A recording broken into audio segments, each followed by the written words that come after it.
Hi, welcome everybody to today's webinar to this month's ISFE webinar. In this case, it is entitled Different Sweetener Solution Effects on Starch Thermal Properties and Related Challenges for Reformulating Low Moisture Baked Goods. And this webinar is in charge of Dr. Lisa Maurer from Purdue University.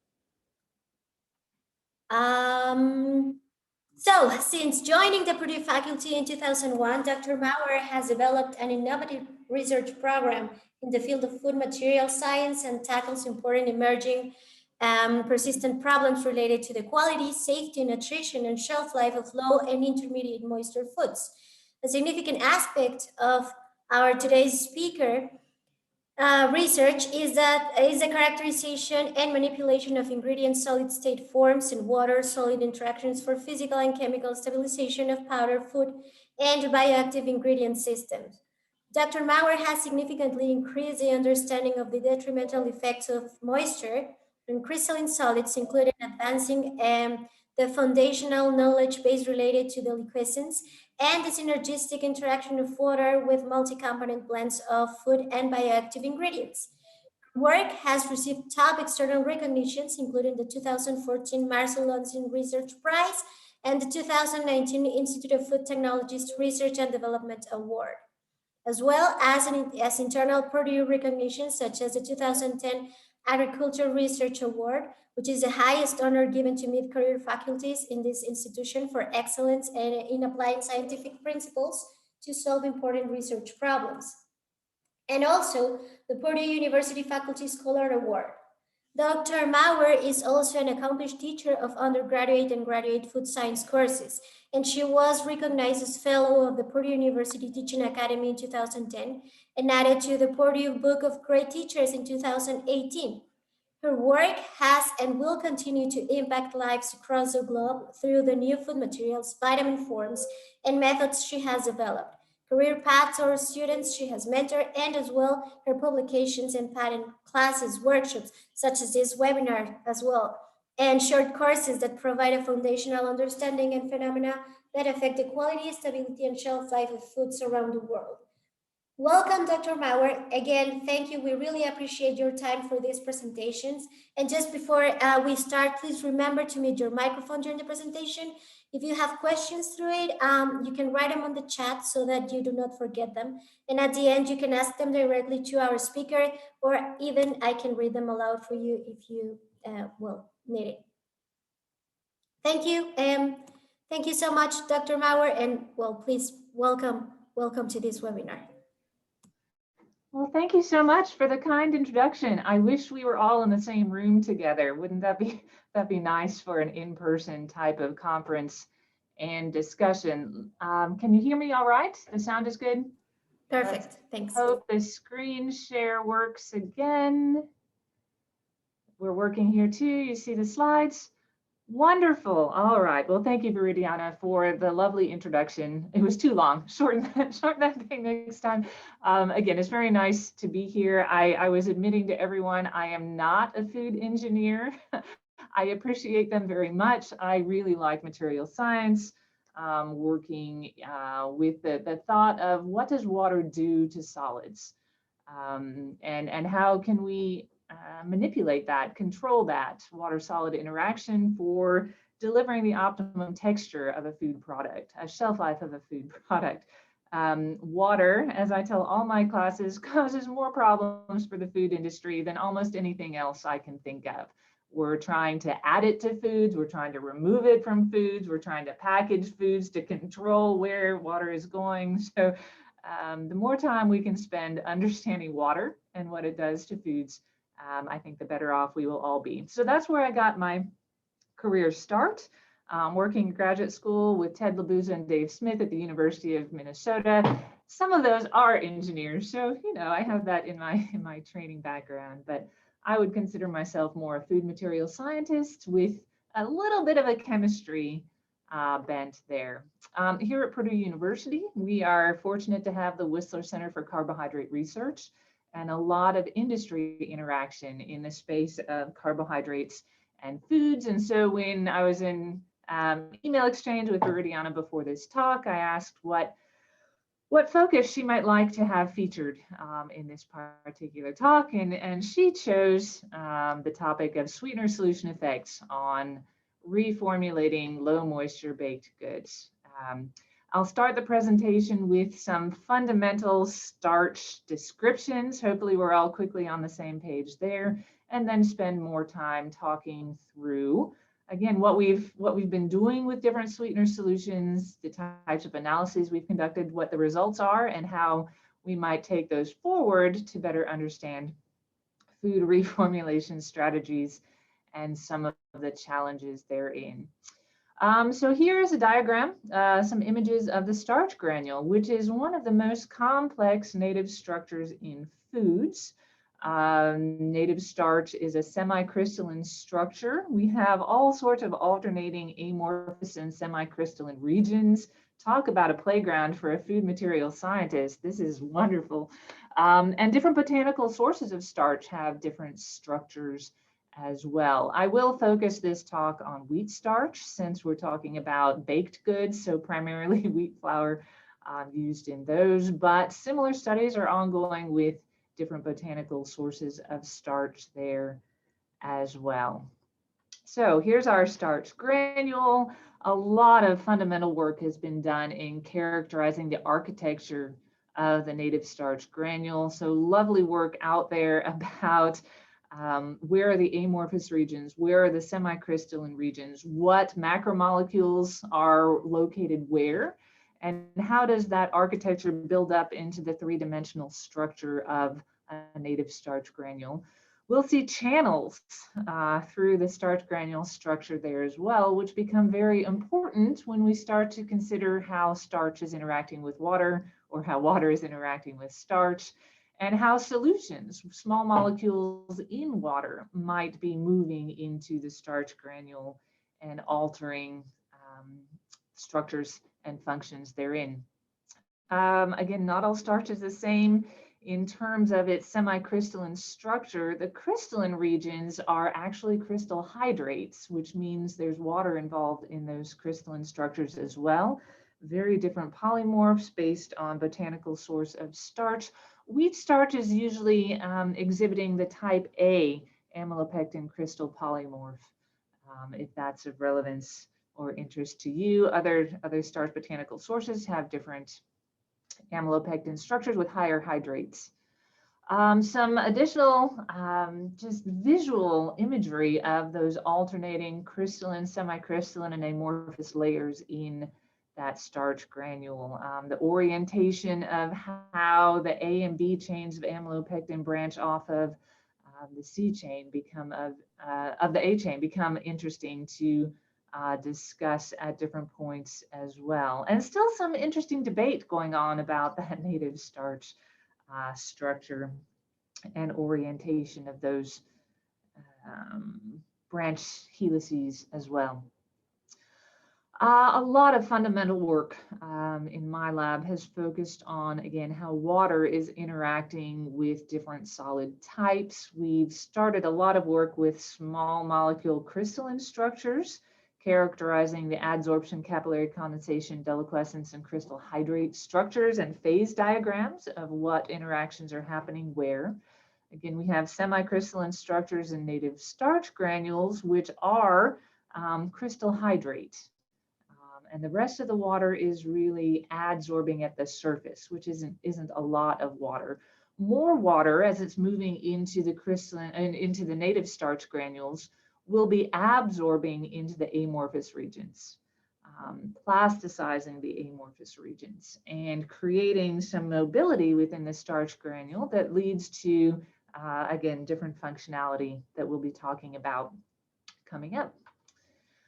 Again, we have amorphous and crystalline structures within the native starch granule, and those interact with temperature differently. Amorphous solids have a glass transition temperature, below which they're in the glassy state, above which they're in the rubbery or supercooled liquid state, more molecular mobility above the glass transition temperature.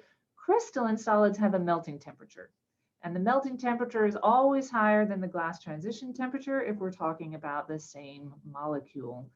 For starch interactions with temperature, we almost lump these two together, the glass transition and melting temperature, into a term we call the gelatinization temperature, at which the native starch crystalline structure melts.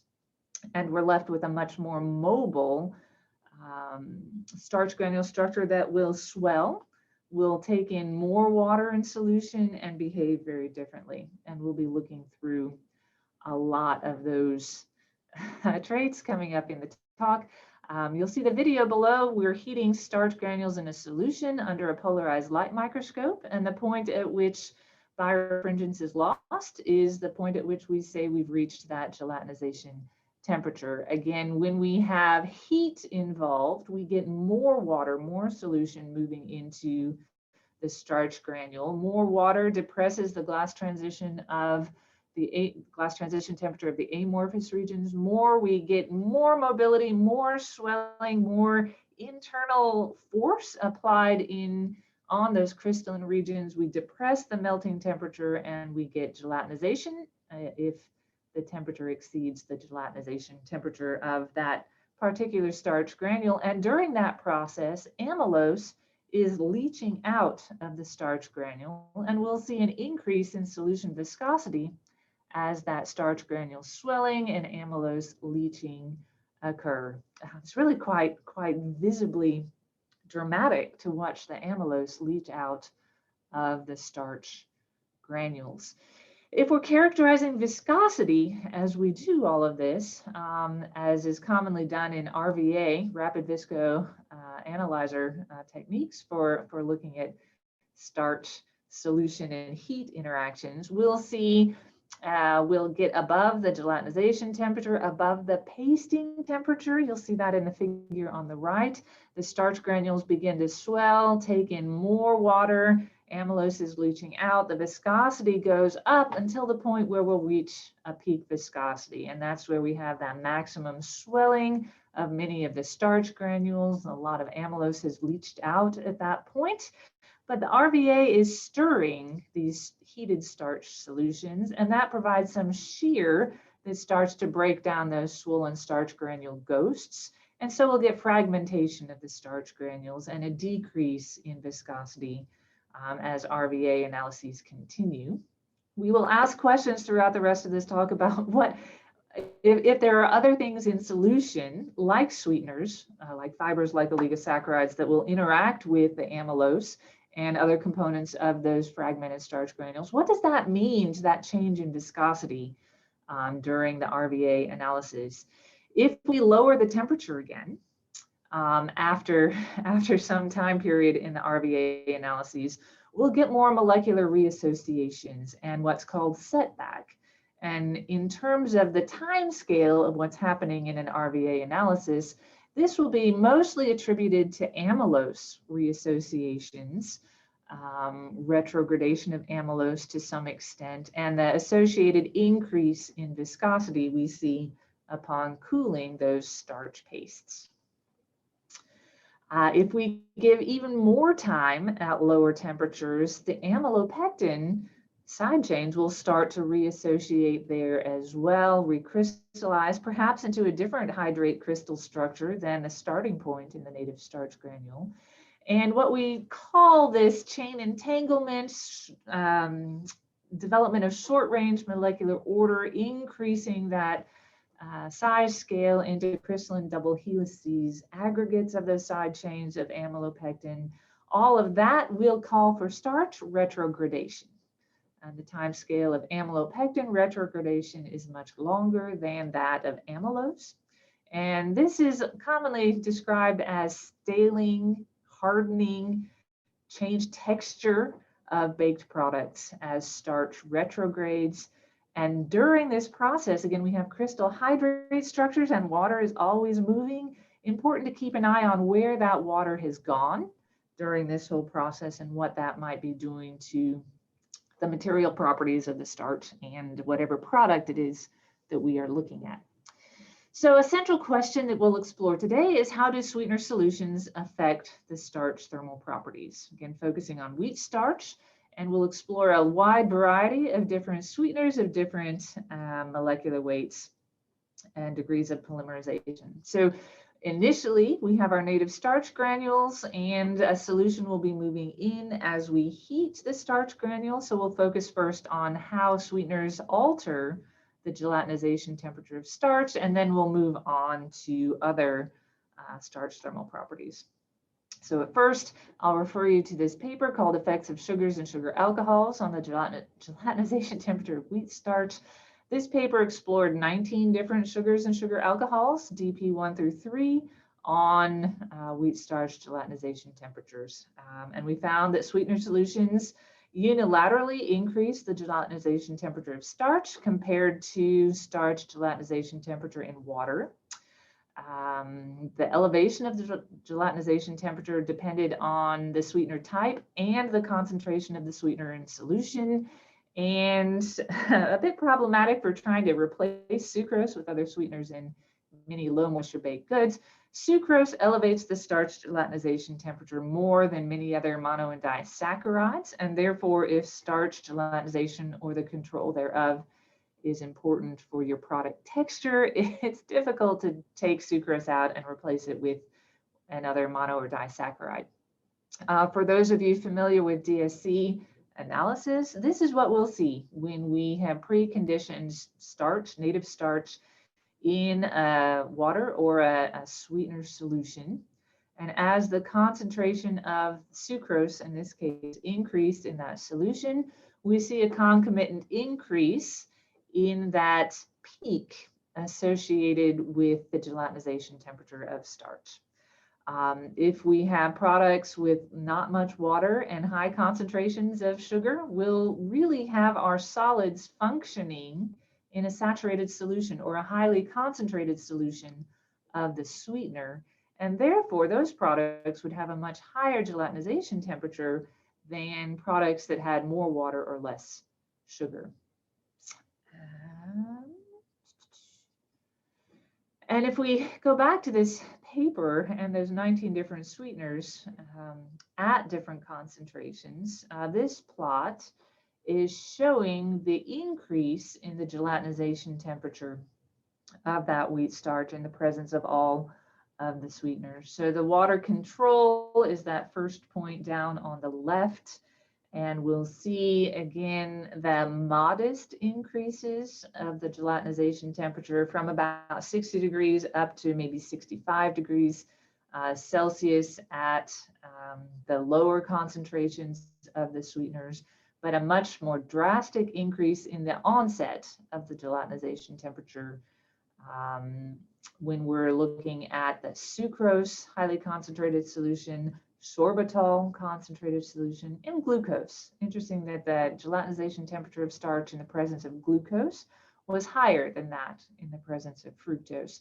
So by using this carefully selected series of mono and disaccharides, sugars and sugar alcohols, we were able to further explore how sweetener structure, how sweetener solution properties, how sweetener thermal properties were related to that elevation of the gelatinization temperature of starch.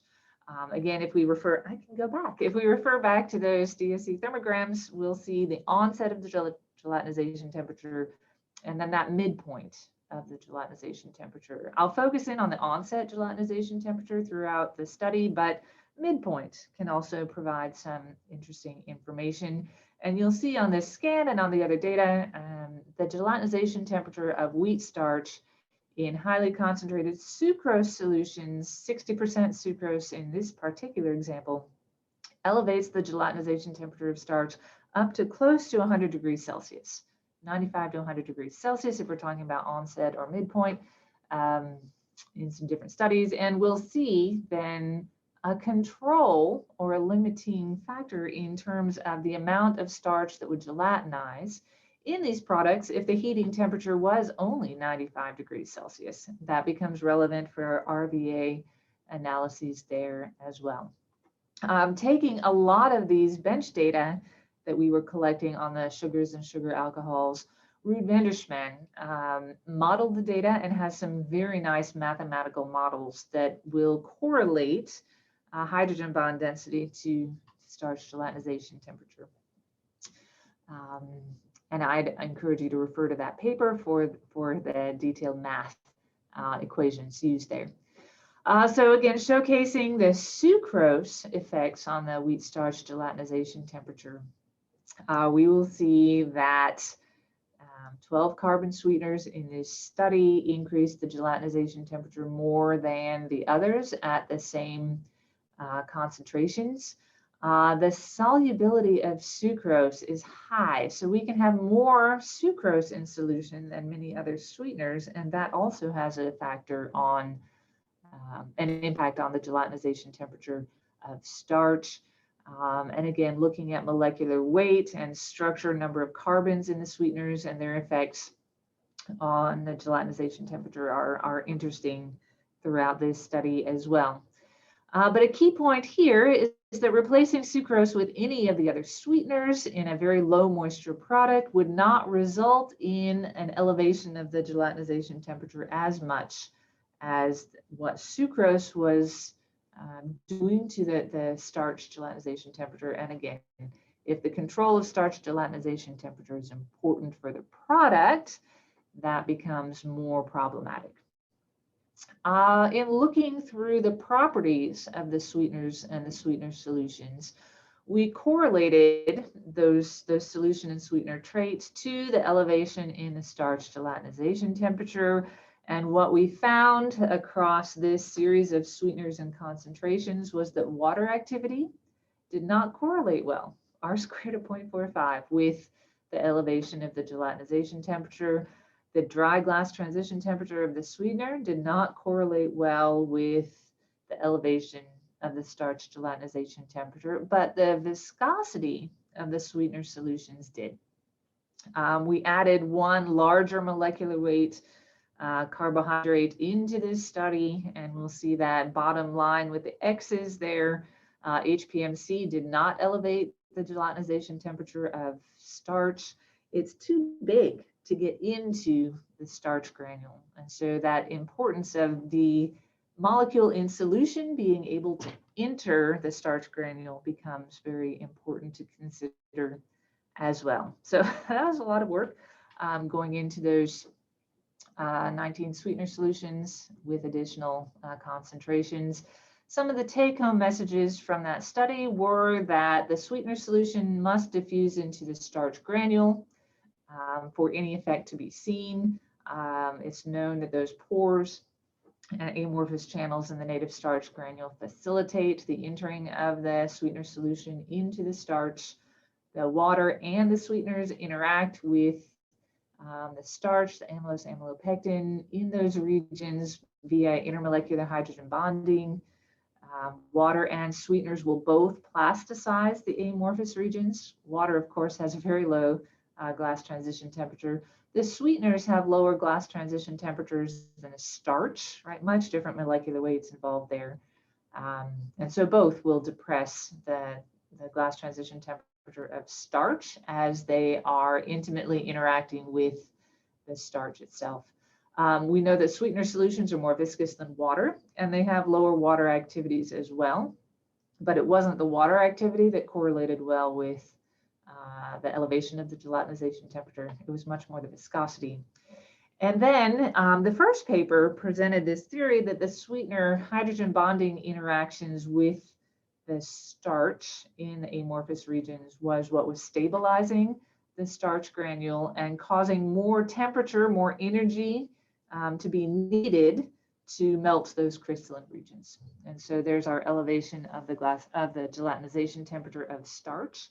And the second paper with Ruud Vandersman puts all the math behind that, again, correlating the elevation of the gelatinization temperature to the volumetric density of hydrogen bonds. Again, take-home messages from that paper, that intermolecular interaction, the increased hydrogen bonding of sweeteners with starch creates a more stable starch granule structure, which needs more temperature to be added to disrupt that structure and elevate and exceed that gelatinization temperature.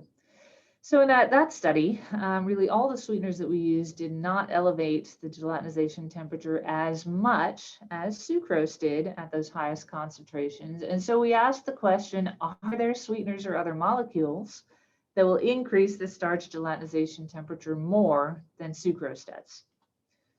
And the answer is yes.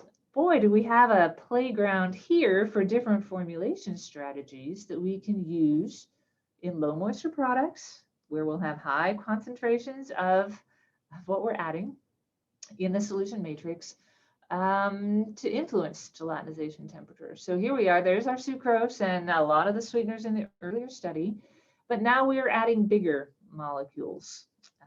Some oligosaccharides are entering into our database with degrees of polymerization up to 10. So in some cases, solubility will be a limiting factor here.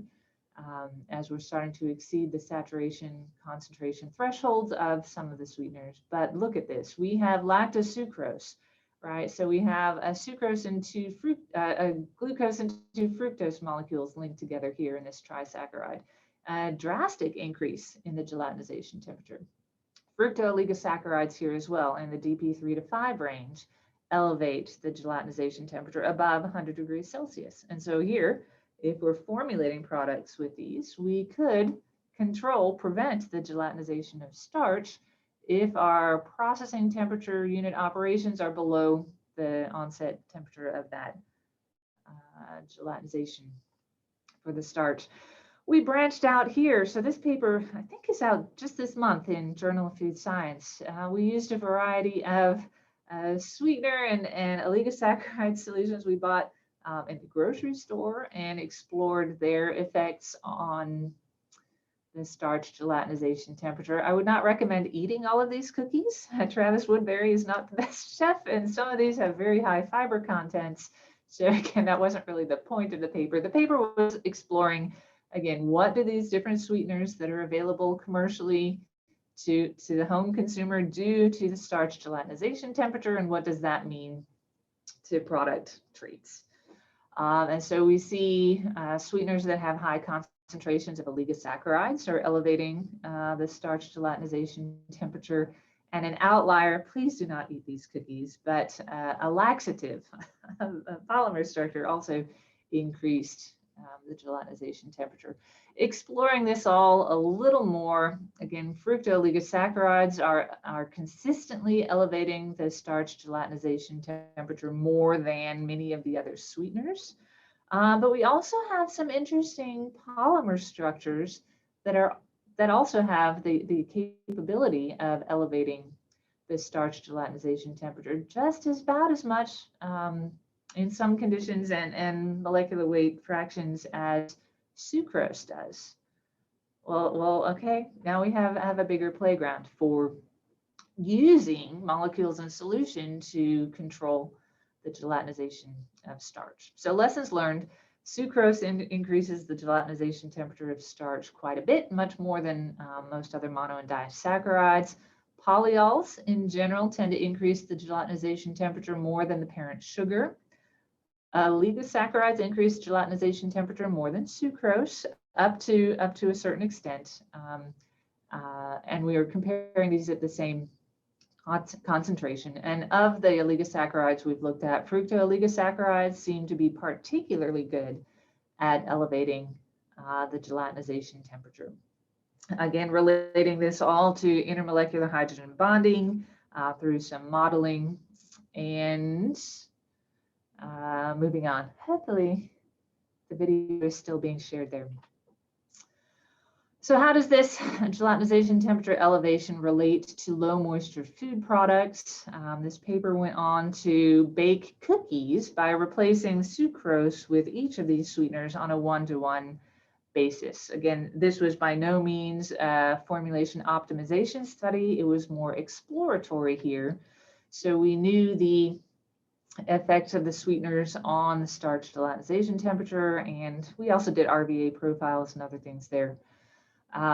But some background here, cookie dough, low moisture cookies, has a continuous phase of a saturated sucrose solution if the formulation is with sucrose, dispersed phases of native starch granules, flour particles, lipids.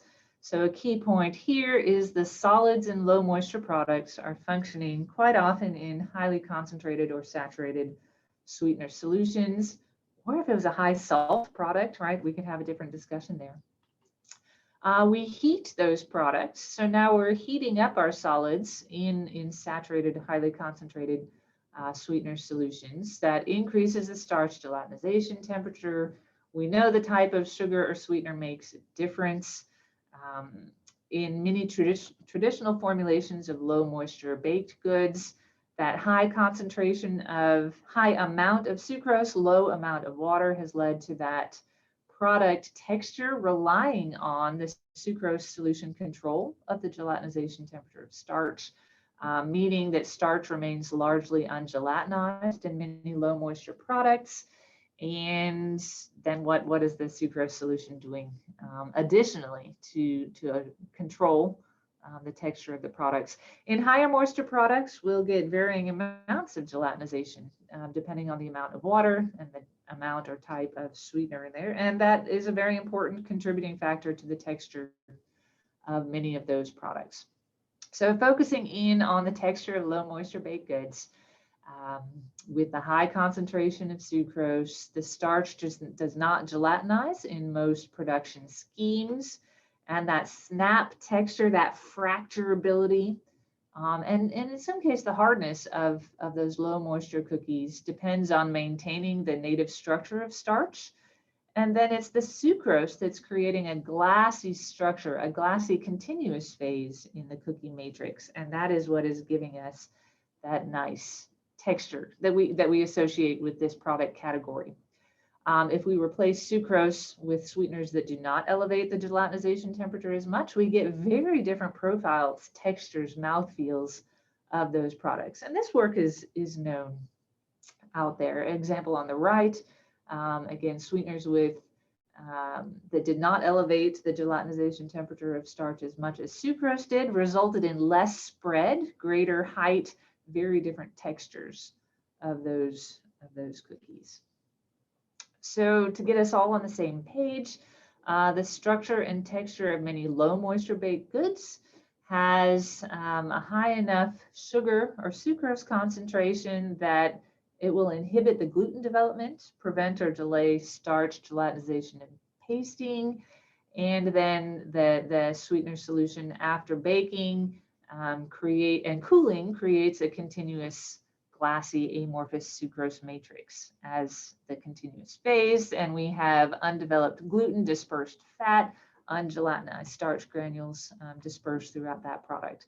If we have more moisture, well, now we have less concentrated sugar solutions. Those solutions act as tenderizers. They change protein hydration.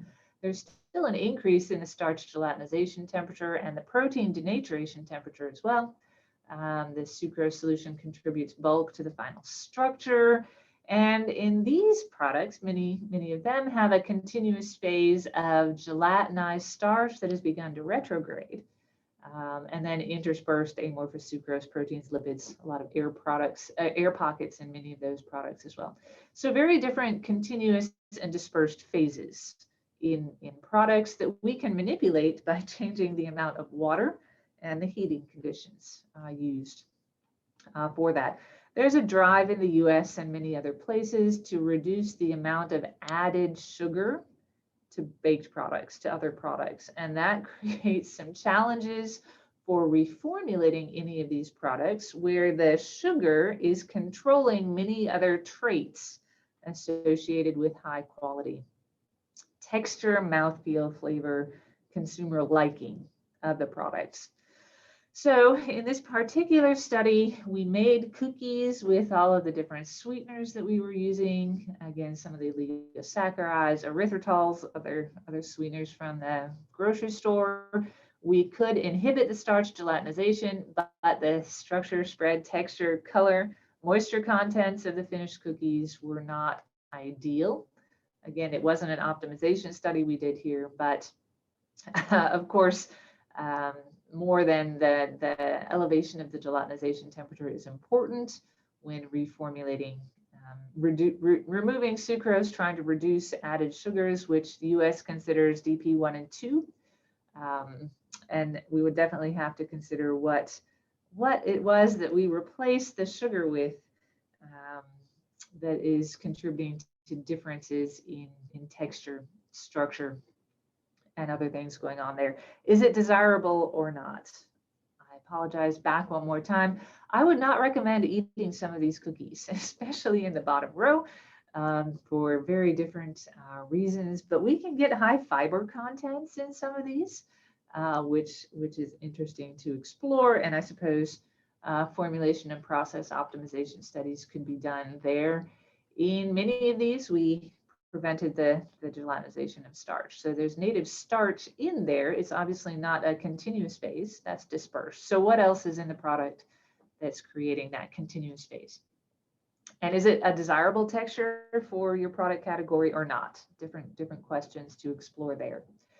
The story gets a little more complicated as we add more water and we gelatinize the starch, and then we have a whole series of starch thermal properties and material science considerations to explore. So if we have higher moisture, we're going to get some degree, some extent of starch gelatinization, which means we'll have swelling, pasting, viscosity, breakdown, setback, reassociation, recrystallization of different starch fractions to consider when we're looking at product texture. So the pasting temperature of starch is higher than the gelatinization temperature.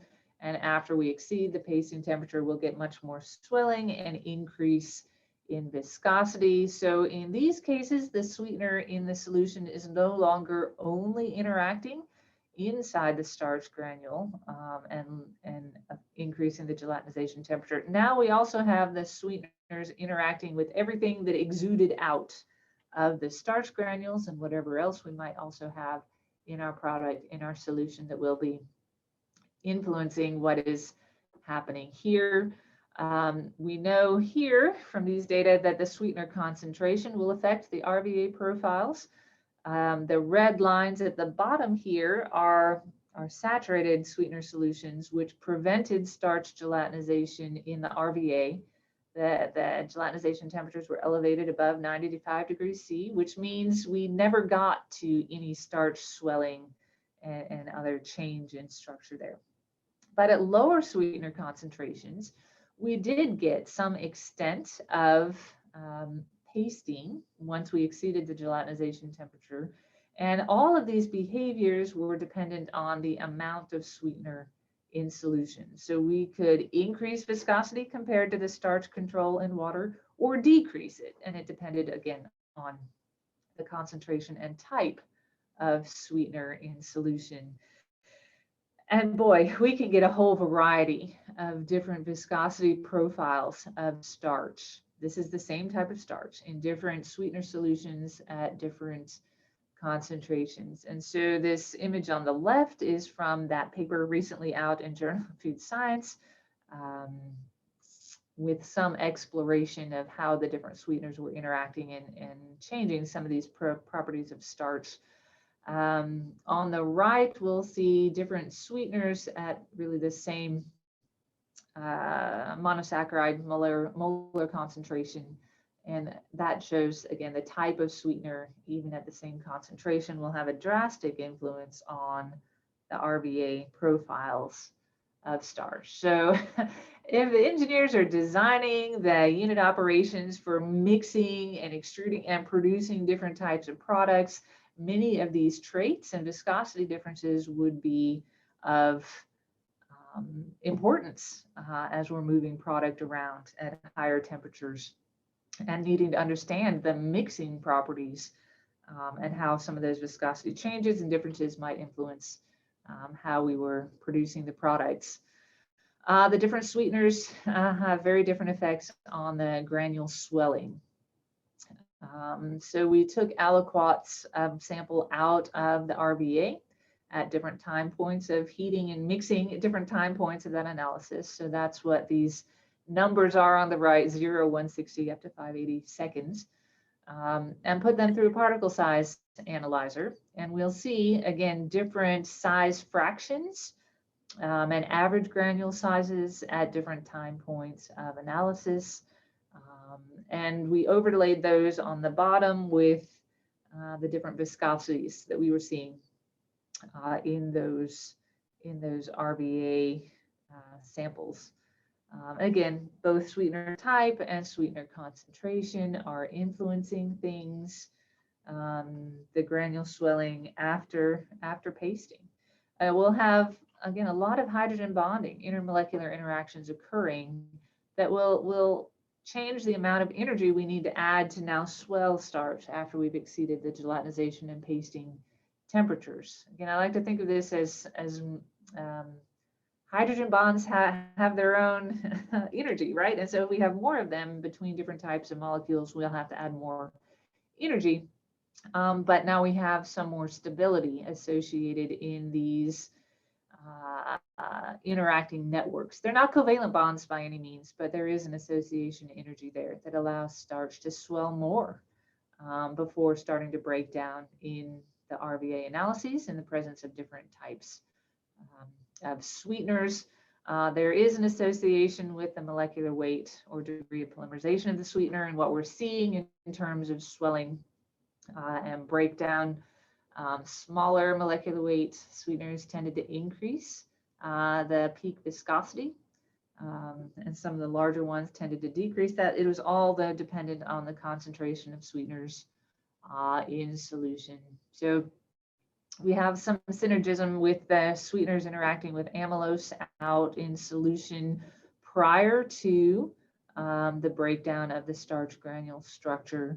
And a lot, again, now we've used too many sweeteners to have just a simple story for you here, but a lot of data available for how quantitatively the different sweeteners and concentrations are influencing those RVA profiles. And lessons learned or what might be of interest to different product categories are important there. I'm last few slides here. The story keeps getting more complex and the time keeps getting shorter to present it all. So more to come here.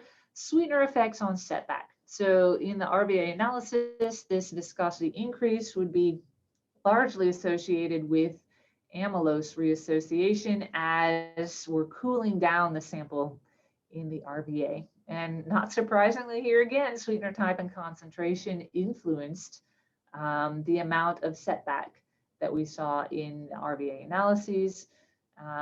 Setback decreased as sweetener concentration increased because, I mean, just if we're thinking about all of the different molecules floating around in that solution now, it makes sense that there's more sweetener to get in the way to prevent faster association of amylose than at lower concentrations there. So that's not unsurprising.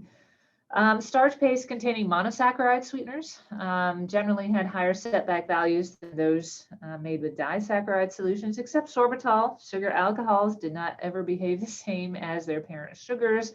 Again, now we have a different orientation of hydrogen bond potential going on with the sugar alcohols.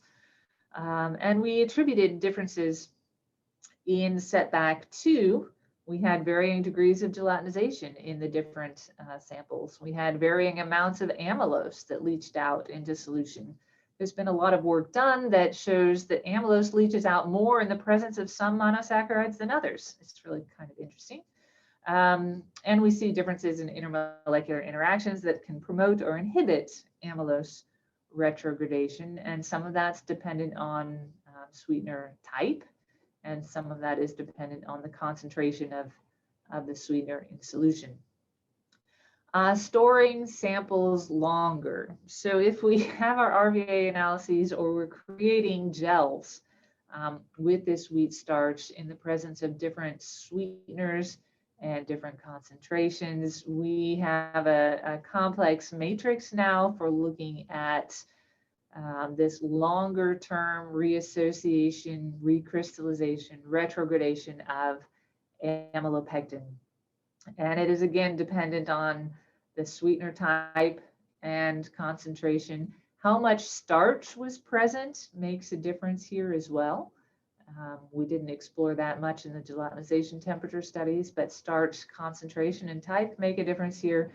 and how much water is present, not just the sweetener solution, but we have more dilute solutions, more concentrated, higher amounts of starch in solution. That makes a difference on retrogradation. So that story is even more complex when we're looking at how the starch components, amylose and amylopectin, are reassociating in the presence of the different sweetener solutions.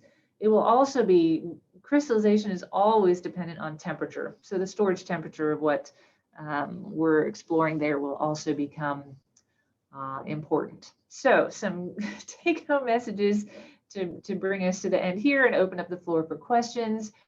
Reformulating products to replace or reduce sucrose is challenging. I think we all knew that.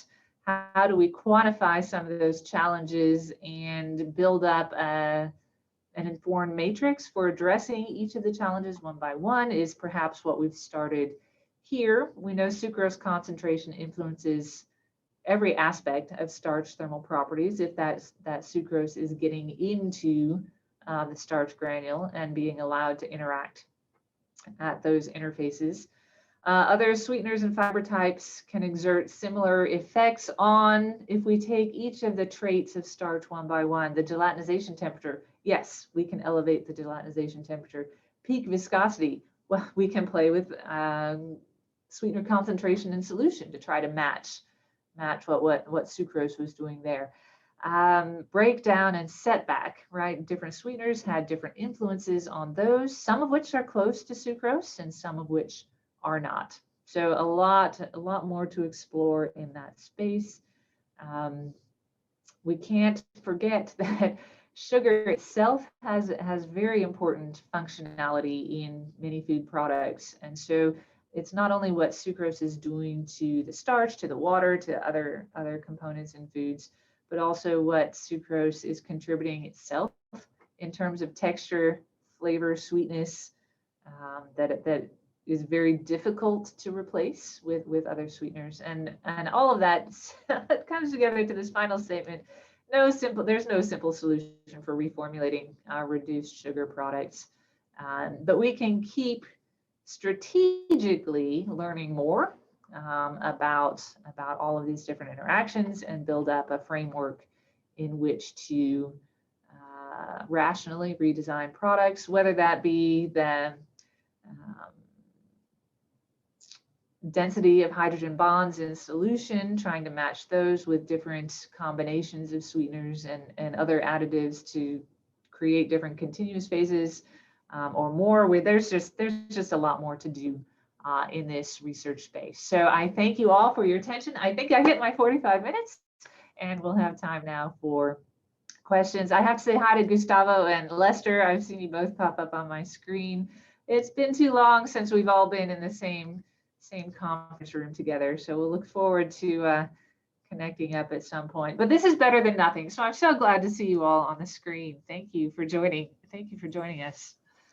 Thank you so much. We really appreciate again your time and this excellent presentation. And again, thanks so much. So now let's move through the question and answer session of this webinar. So please remember, if you want to to ask directly to our speaker, you can turn on your microphone. If you want to raise your hand, I can also turn on your microphone. Or if you want to write it down in the chat, I can read it out loud for you. To start, Dr. Mauer, I already have a couple of questions from Dr. Prakash. If you don't mind, I'll start with those ones. Is the water structure in the starch granules different from that of the bulk water? I am going to say yes, but it depends on where that water is located. As always, there will be water at the interface with starch, which would be oriented and hydrogen bound differently than water that was only surrounded by other water molecules. I got a heart off of that answer. So there we go. There's also now different pores and capillary sizes. So we're going to have different pressures of water in different locations of starch too. So yes, in some components of the water, yes, will be different than in bulk water. Thank you. I don't know, Dr. Prakash, if you want to make to ask the question directly, the second one, or if you want me to read it. Uh, this is Dr. Prakash here. Wonderful talk, great. My second question is from a digestion point of view, gelatinized starch will have a lower glycemic index and thus less peaking of sugar concentration in the blood and is always preferred. Does any work is there in relating the effect of non-sucrose sweeteners and its concentration to the glycemic index of gelatinized starch, either in vitro or vivo, doesn't matter. So personally, I have not done that, but we've got a whole variety of slowly digesting and resistant starches that are, one, dependent on the native starch structure. If we don't gelatinize it, it's not as quickly digesting. And then there's the discussion of how did the starch retrograde? If we gelatinized it, how is it recrystallizing? And what does that mean in terms of resistance to digestion? The sugars, DP1 and 2, that's a different story, right? They're still have high glycemic indexes. But what about some of the fibers that we were adding would also have low glycemic indexes. So if we can limit starch gelatinization, we'll have more native starch. And we've added a slowly digestible or dietary fiber, undigestible component there as well. We would be influencing glycemic index and likely microbiome response to what it was that was consumed as it passes through our digestive system. Um, would gelatinized starch have a lower glycemic index in the presence of some sweeteners? I would say yes, because we're going to drive retrogradation in different ways.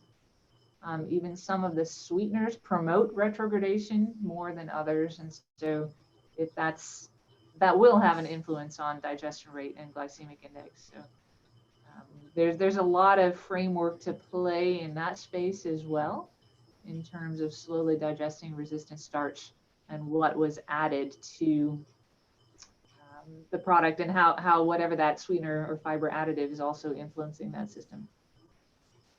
We can develop a whole series of decades of studies today, I think, to keep us all busy for a while. Now we just need funding to do it all, right? There's our next step. Thank you so much, Dr. Prakash, for your questions, and Lisa for answering this. Yeah, I don't want to monopolize my last question is Go ahead. The heat transfer properties of starch with the processing equipments can be altered as a function of different sweeteners as it changes the transition of the T-gel temperature. And this may change the water structure, and thus the heat transfer coefficient can change. So it has a lot of implications in engineering so that the energy uptake during processing can be lessened. So thus, ultimately, the carbon footprint of that product with sweeteners may completely change the profile of the product as a carbon-friendly, eco-friendly product. So therefore, it may be a good problem for ISFE, but from a mechanistic point of view, from a glass transition point of view, how does this sound like in terms of carbon footprint evaluation for processing of starch-based foods in presence of sweeteners? I had a small amount of sweetener and my whole situation of glass transfer situation, glass transition temperature changes. And so, thank you. Yeah, we'll have different state diagrams, phase diagrams for everything, every time we make a change, right? So, boy, those take some careful experimentation to produce. It's time for us all to get busier, I think, once everyone's back in the labs. Yeah. Thank you so Great. much. Thanks for the question. So I have one in the chat from Sachin Apsar. What are the different approaches to restrict retrogradation in plant-based foods to keep its functionality? Well, there's a lot of different crystallization inhibitors, scaling inhibitors that are added to baked goods. Some are lipid-based or some are emulsifier-based. Some will have some structural interaction with a component of starch, and then the rest of the molecule essentially is like getting something stuck in a zipper, right? There's some bulky side group that prevents further crystal growth, further association of the helices that form in starch that we call crystallization structure. So different approaches to restrict retrogradation are really adding some of these anti-staling ingredients at different concentrations in the products. We can store products at different temperatures, but that's a bit more problematic for limiting retrogradation there as well. That's Okay. a bit of a vague question, so there's a bit of a vague answer. Thank you. Thank you so much, Lisa. I don't know if anyone has a last question for our speaker. Additional comment, suggestion for us? Well, I'm looking at Lester, and he and I cross paths quite a bit in the NASA food research space. You know, NASA and the military have figured out how to keep tortillas and bread from staling for very long periods of time by adding glycerol and some other anti-staling ingredients, including lipids. So there is a lot of literature out there about how to control retrogradation of amylopectin. Great. Well, if no one has additional comments or questions, let's just end up this the session in here. Thank you again, well, Lisa, for this exciting talk, and thank you all for participating.